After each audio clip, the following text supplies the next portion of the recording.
Terima kasih ya sudah datang hari ini. Sesi pertama ini kita gunakan untuk saling mengenal dan melihat apakah layanan konseling karir ini sesuai dengan kebutuhan kamu ya Dina. Baik Bu, saya memang sedang butuh arahan nih soal karir setelah saya lulus kuliah. Baik, bisa diceritakan sedikit apa alasan kamu mengikuti layanan konseling karir ini Dina? Jadi saya sekarang kan ke semester akhir Bu, dan lagi bingung mau lanjut kerja di bidang apa. Saya juga belum yakin dengan minat saya sebenarnya. Saya mengerti apa yang kamu harapkan dari sesi ini. Saya ingin bisa menemukan arah karir Bu yang sesuai dengan kemampuan dan minat saya, supaya saya nanti nggak salah langkah setelah lulus nanti. Sebelumnya, apa kamu pernah mengikuti konseling seperti ini? Belum Bu, ini baru pertama kali. Oke, bagaimana kondisi kamu saat ini? Sekarang secara akademik cukup baik, cuma agak cemas saja Bu karena teman-teman sudah banyak yang mulai kerja. Itu wajar banget Dina, banyak mahasiswa semester akhir juga merasakan hal yang sama. Apa kamu merasa siap untuk menjalani proses konseling ini secara berkelanjutan Dina? Iya Bu, saya sangat siap. Bagus, jadi nanti kita akan melalui beberapa tahap mulai dari screening, exploring, understanding, action, sampai ending ya Dina. Untuk hari ini kita fokus dulu di tahap awal ya. Baik Bu, siap.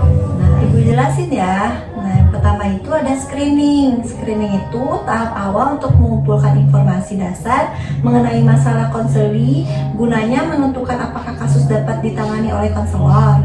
Lalu yang kedua itu ada exploring. Exploring itu proses menggali lebih dalam pengalaman, perasaan, pikiran, dan situasi konseli untuk memahami masalah secara menyeluruh.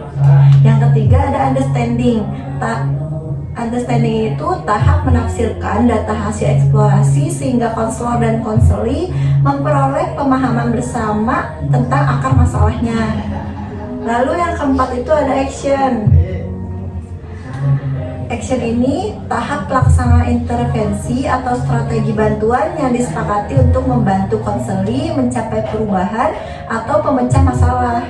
Dan yang terakhir itu ending. Ending itu tuh tahap mengakhiri hubungan konseling, melakukan evaluasi proses dan hasil, serta memberikan tindak lanjut bila diperlukan.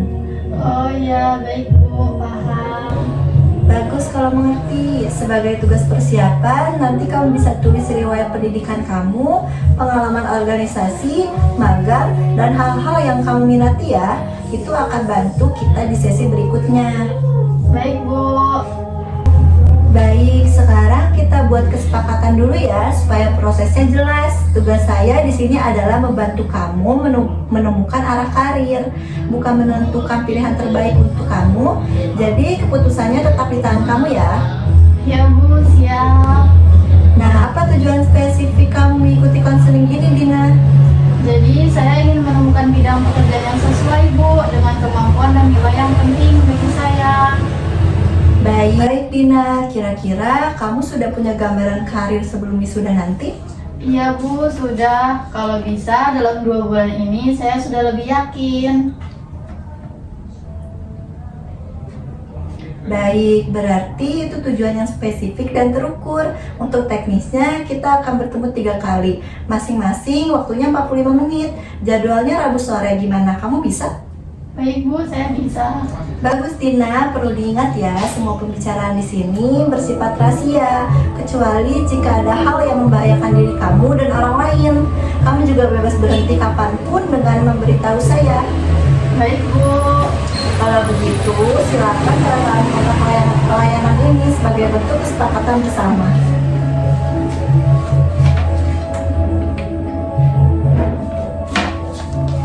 Sudah Bu. Terima kasih ya Dina, kita lanjut ke tahap berikutnya ya.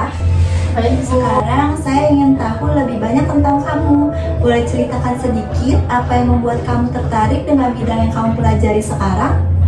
Boleh Bu. Sekarang saya kuliah di jurusan manajemen. Awalnya karena disarankan orang tua, tapi lama-kelamaan saya mulai suka bagian manajemen di SDM.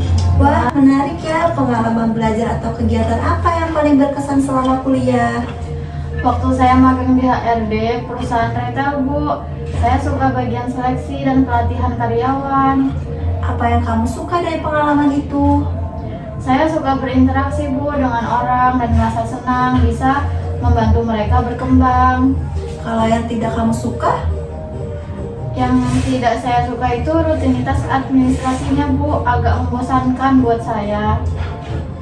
Baik, kalau bicara pekerjaan, hal yang paling penting bagi kamu, stabilitas, kebebasan, penghasilan, atau makna sosial. Saya ingin pekerjaan yang stabil, Bu, tapi juga memberi kesempatan untuk berkembang dan mempunyai makna sosial. Kalau kamu bisa memilih pekerjaan apapun tanpa batasan, kamu ingin jadi apa? Mungkin HR konsultan, Bu, atau career coach. Saya suka membantu orang menemukan potensinya. Siapa yang paling berpengaruh dalam keputusan karir kamu selama ini? Orang tua, Bu, terutama ayah. Tapi sekarang saya ingin mulai menentukan pilihan saya sendiri. Bagaimana dukungan keluarga kamu terhadap minat kamu di bidang pengembangan SDM itu? Awalnya mereka ingin saya kerja di bank, Bu, tapi sekarang mulai mendukung saya setelah tahu saya serius di bidang ini. Jadi dari pembicaraan kita, kamu menghargai pekerjaan yang stabil tapi juga memberi ruang untuk berkembang dan membantu orang lain ya? Iya, betul, Bu. Bagus, untuk tugas rumah, coba kamu tulis hal-hal yang membuat kamu merasa bermakna dalam hidup dan pekerjaan kamu. Nanti kita bahas di pertemuan berikutnya ya. Baik, Bu, terima kasih banyak. Sama-sama Dina, sampai ketemu di sesi selanjutnya ya. Baik, Bu.